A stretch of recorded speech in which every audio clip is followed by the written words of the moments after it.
Volta com a cobertura do portal Tempo Online destas eleições 2012. Hoje, 5.563 municípios vão conhecer os seus prefeitos, se tudo der certo, claro, na apuração por parte dos tribunais regionais eleitorais e também do TSE, o Tribunal Superior Eleitoral. Nosso foco, obviamente, aqui, Minas Gerais. O Tribunal Regional Eleitoral e a Polícia Militar já registraram 318 ocorrências de crimes eleitorais aqui no estado. Na maioria dos casos, cabos eleitorais e candidatos foram detidos por distribuição de panfletos e a fixação de cartazes. Foram registradas 57 ocorrências em Uberlândia, 41 na cidade de Ipatinga, 23 em Teófilo Otoni, 20 em Juiz de Fora e 28 na região metropolitana, sendo 9 na capital, 3 em Contagem e 16 em Vespasiano.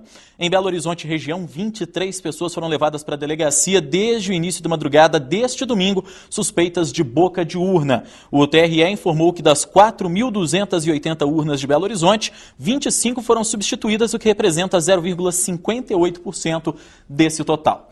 E aqui em Belo Horizonte, o que chamou muita atenção da reportagem de O Tempo nas ruas da capital e também da região metropolitana foi a sujeira nas ruas, uma verdadeira porcaria deixada por candidatos. Aline Diniz. A sujeira continua a incomodar os eleitores de Belo Horizonte. No Colégio Estadual Central, na região centro-sul da cidade, as calçadas estão repletas de papéis. Para o advogado Altamiro Lourenço, essa situação só vai mudar com o tempo. É um fato que existe, a gente convive, lamenta, mas enquanto o povo não tiver um nível melhor, a gente tem que admitir, né? Só ao longo do tempo que nós vamos resolver esse problema. Já o estudante de publicidade Lucas acredita que junto com a ficha limpa deveria haver a campanha Calçada Limpa. A ficha limpa também tinha que ser rua limpa também, né? Pois é, tá aí essa sujeira que está incomodando as pessoas, os candidatos não se conscientizam, parece que para esse tipo de situação, mesmo no dia das eleições, principalmente no entorno das zonas das sessões eleitorais, é uma confusão tremenda e o pessoal da limpeza pública da Prefeitura de Belo Horizonte, também das outras cidades da região metropolitana, certamente vai ter um trabalho tremendo amanhã para limpar toda essa sujeira feita pelos candidatos. E a gente começa agora a fazer uma análise desse panorama político que a gente vem falando. Você já acompanhou ao longo do dia, aqui na TV O Tempo Online, a votação dos principais candidatos à Prefeitura de Belo Horizonte, também dos principais candidatos à Prefeitura de Contagem, a votação dos principais parceiros de Patrus Ananias e Márcio Lacerda, no caso de Patrus, o ministro Fernando Pimentel, no caso de Lacerda, o governador Antônio Anastasia e o senador Aécio Neves, e a gente agora começa a analisar as últimas pesquisas, tudo aquilo que foi dito neste domingo de eleições. Ao meu lado, o professor Moisés Augusto Gonçalves, cientista político da PUC Minas. Bem-vindo, professor. Obrigado pela presença. Boa tarde a todos, boa tarde, telespectadores. Minha companheira Carla Krift, editora de política do jornal O Tempo. Olá, Carla, boa tarde. Prazer, Rodrigo. Igualmente. Professor, que tipo de análise a gente pode fazer das pesquisas que foram divulgadas hoje? O próprio jornal O Tempo, Instituto Datatempo CP2, divulgou uma pesquisa, a Carla tem os números com maior facilidade, que Lacerda está aparecendo, me parece que com 43, Lacerda com 53. Dos válidos, né, dos nesse válidos, caso. E Patrus com 43 válidos. Então dá aí 10 pontos percentuais de diferença contando os válidos. Que tipo de análise a gente pode fazer desses números? Está caminhando mesmo para resolver num primeiro turno ou ainda é cedo para se falar, já que de repente a margem de erro dessa pesquisa já poderia levar essa eleição para o segundo turno? Veja só, Rodrigo, nós vivemos em Belo Horizonte uma experiência atípica no processo eleitoral. Não é? Então nós saímos de uma eleição praticamente certa da atual gestão para esse quadro de disputa, em certa medida, polarizada na reta final. Nós podemos falar de probabilidade, de uma grande probabilidade de não haver o segundo turno. Mas há uma margem ainda grande de que possa ocorrer, levando em conta não só uma parcela dos eleitores que ainda admite poder mudar o voto, quanto também uma parcela significativa de indecisos, né? Então é um quadro que está ainda em aberto. A probabilidade de fechar no primeiro turno, ela existe, né? Mas há uma margem ainda de fôlego para essa possibilidade de um segundo turno. E o senhor acha que num segundo turno as forças de fato se equilibrariam ou ainda assim o campo do prefeito Márcio Lacerda teria algum domínio, já que ele tem o maior número de partidos em volta dele, tem a maior coligação em número de partidos e tem também o apoio do governo do estado?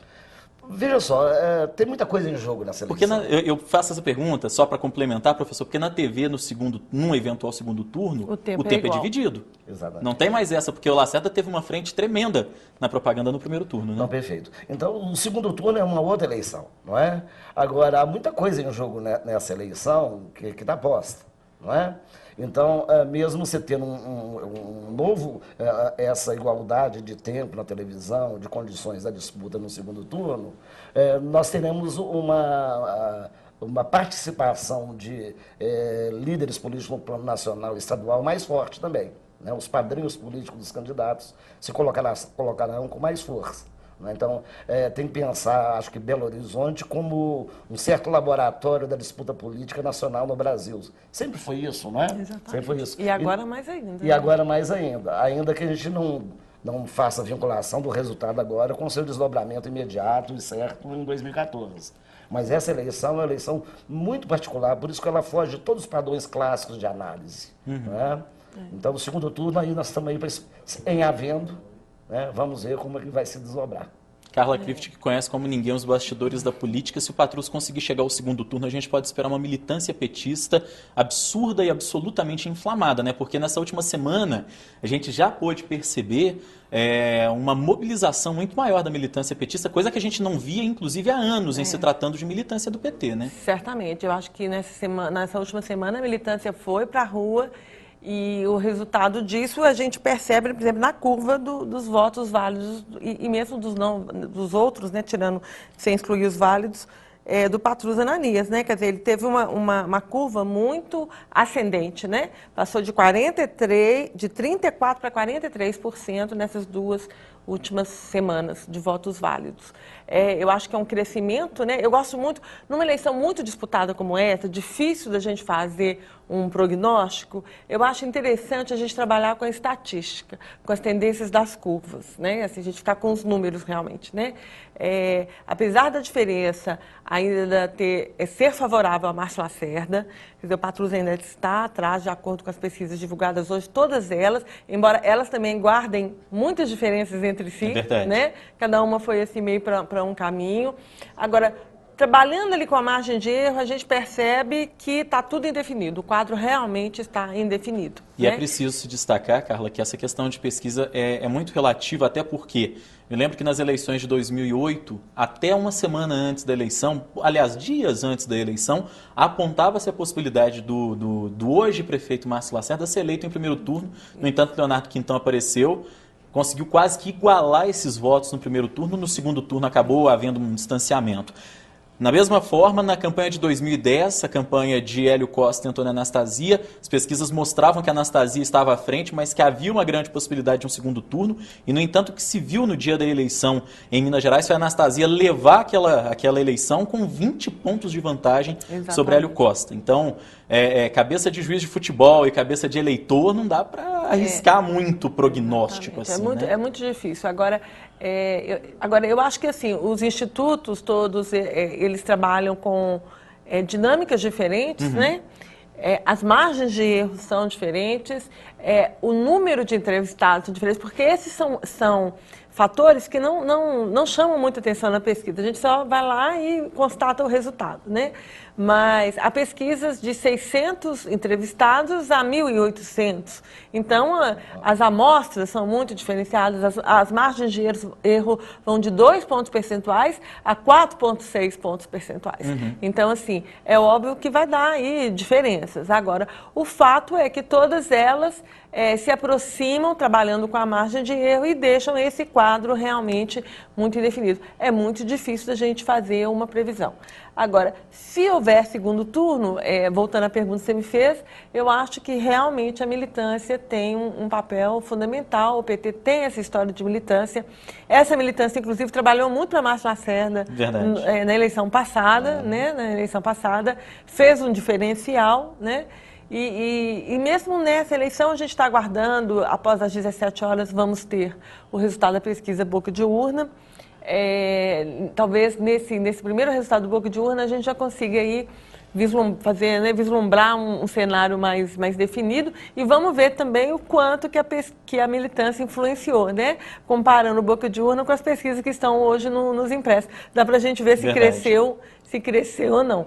Agora, certamente é uma militância entusiasmada. Agora, por mais que a militância seja entusiasmada, a gente tem que reconhecer também que 8 pontos, tá?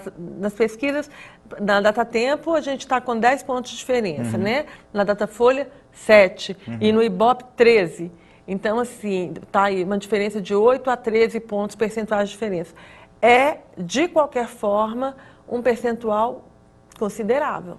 Né? É um percentual considerável. Aqui na TV O Tempo Online, inclusive, ao longo da tarde e da noite, você, eleitor e internauta, vai acompanhando com o João Gualberto Júnior, que vai ancorar os próximos jornais aqui da nossa TV Online, o resultado dessas pesquisas de boca de urna, enfim, tudo aquilo que envolve a eleição, já os primeiros dados, os primeiros números da apuração dos votos. Voltando a falar um pouquinho de campanha, professor Moisés, na última semana, até a quarta-feira, a gente tinha o que nós chamamos aqui no Jornal O Tempo de uma guerra velada dos vídeos, aqueles famosos vídeos.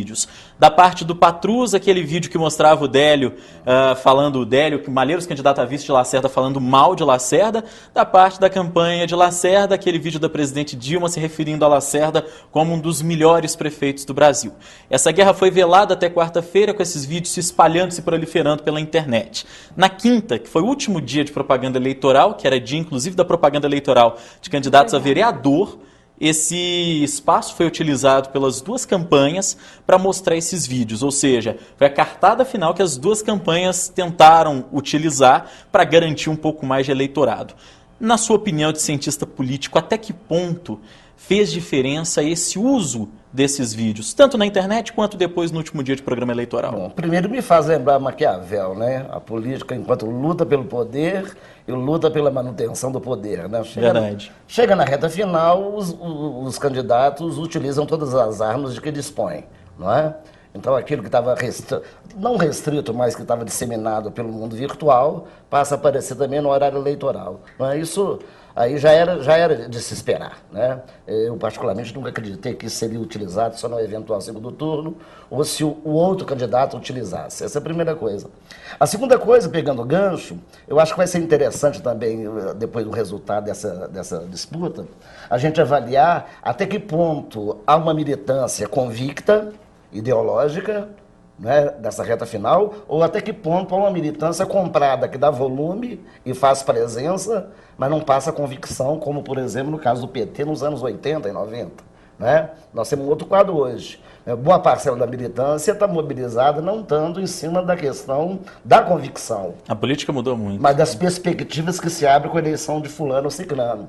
É um quadro totalmente diferenciado, porque aqui entre nós o PT entrou no jogo com tudo. Né? Verdade. Desde que chegou ao poder. Tanto que a candidatura de Patrus hoje, por exemplo, foi articulada pela presidente Dilma. Exato. E a militância mais convicta e ideológica ou se afastou ou se deslocou para pequenos partidos. Uma parcela dela está presente. E há uma outra parcela que é uma parcela remunerada. Não é? O que ocorria, era muito comum em todas as outras campanhas, o PT parecia, e os partidos ideológicos pareciam como exceção, hoje está mudando também isso. Né? Então tem também uma incógnita, não tem nenhuma convicção de fundo definida, não, mas é uma leitura que se faz por essa flutuação da militância, no caso especificamente do PT. Né? Então, até que ponto é ideológica, convicta, até que ponto é remunerada e está ali por outros motivos. Né? Isso também nós vamos saber. Eu acho que o crescimento do Patrus tem esse componente de uma militância maior na rua, mas tem, sobretudo, a ver com o carisma do Patrus. Né? Eu acho que esse seria um outro contraponto para poder se pensar esse crescimento vertiginoso na reta final. Não é? Um carisma particular e um detalhe, de não ter uma terceira alternativa que seja competitiva. Né? Esse é um problemão para Belo Horizonte, para essa disputa. Né? Você não tem por isso que a probabilidade de um primeiro turno se esgotar ela é grande. Não é? Você não tem um terceiro candidato. A candidata Maria da Consolação e a candidata Vanessa aparecem com 2 pontos, um ponto e pouco. Se tanto. É coisa muito pequena. Se você tivesse um terceiro candidato com força... Seria Délio, por exemplo? Ou o caso São Paulo. Né? São Paulo é uma referência assim, de comparativo para você pensar isso. Então é um jogo que está em aberto, mas é um jogo. E no jogo se joga com todas as armas que se tem. Professor Moisés e Carla Krifft, para que a gente possa encerrar, eu vou terminar com uma pergunta para ambos aqui. Em São Paulo, o senhor tocou em São Paulo e me chamou a atenção, está aqui na capa de algumas agências de notícias, o mensalão tem dominado as atenções. O ex-presidente Fernando Henrique Cardoso diz esperar que o mensalão impacte nas eleições de São Paulo. José Genuíno votou dizendo que a imprensa é uma série, um monte de gente de torturadores de alma. Joaquim Barbosa foi tietado e disse que gostaria de segundo turno quando votou no Rio de Janeiro. Quer dizer, o mensalão chegou efetivamente às eleições. Em Belo Horizonte, esse assunto chegou a ser tocado um pouco mais de forma leve. Quem acabou expondo isso um pouco mais foi Alfredo Pfister nos debates da televisão. Alfredo Pfister, candidato do PHS. Se a gente for para um segundo turno, e até nesse primeiro mesmo, vocês acham que o mensalão pode ter, de fato, influenciado o voto do Belo Horizontino? Olha, no meu entendimento, se me permite, eu acho que nós vamos depois ainda ter um tempo para poder pensar, analisar até que ponto teve ou não peso. A impressão que eu tenho é que esse peso é irrisório. Se levar em conta, por exemplo, boa parte da imprensa colocou durante um longo tempo que a força do PT nos grandes centros urbanos o PT estaria perdendo. Uma análise dos municípios médios e grandes está mostrando que a polarização PT e PSDB está mais forte do que nunca. A novidade aí é algumas cidades, 13 capitais, por exemplo, onde o PSB aparece em faixa própria competitivo. Né? 5 delas competitivo, né? Mas eu não acredito que o mensalão tenha esse peso, dado o caráter específico da eleição voltada para os problemas locais, cotidianos do cidadão. Não é? Teria um peso maior se isso fosse levar numa eleição para o Congresso Nacional, ou para o Executivo no plano estadual ou federal. Não é? Posso estar errado, aí nós teríamos depois que fazer uma avaliação pós as eleições mais atenta e com dados de pesquisa. Não é? Carla Krifft, o que acha dessa história? O mensalão influencia em BH? Eu acho que em BH especificamente o peso é quase nulo, porque eu acho que uma coisa que contribui para que não haja esse peso é o fato de não haver personagens de BH diretamente relacionados também ao mensalão. A gente percebe, por exemplo, que no Triângulo Mineiro, pelo fato de lá um dos réus, o ex-deputado e ex-ministro e agora prefeito, né, de Uberaba, o Anderson Adalto, lá a coisa foi mais utilizada, né? Houve uma propaganda da oposição ele teve até que sair do PMDB para apoiar um candidato do PT e houve toda uma movimentação. Então, assim, como BH não tem um personagem diretamente envolvido, pelo menos até que a gente saiba, né? Pelo menos até que a gente saiba, eu acho que o peso é muito pequeno. Agora, por outro lado, penso também que num eventual segundo turno, a polarização, eu acho que ela vai ficar mais acirrada e eu acho que ela vai ganhar um tom mais nacional, porque pode haver segundo turno em outras capitais, onde PT e PSDB, ou PT e PSB com apoio do PSDB vão se enfrentar. Verdade. E aí eu acho que pode há uma tendência de criação de blocos já, né, dos dois polos, já até com uma visão para 2014.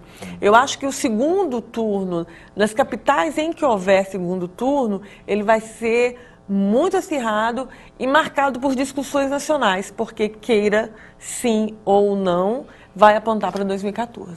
Muito bem. Professor Moisés Augusto Gonçalves, cientista político da PUC Minas, muito obrigado pela presença. Daqui a pouco o professor volta em outros boletins aqui na TV O Tempo.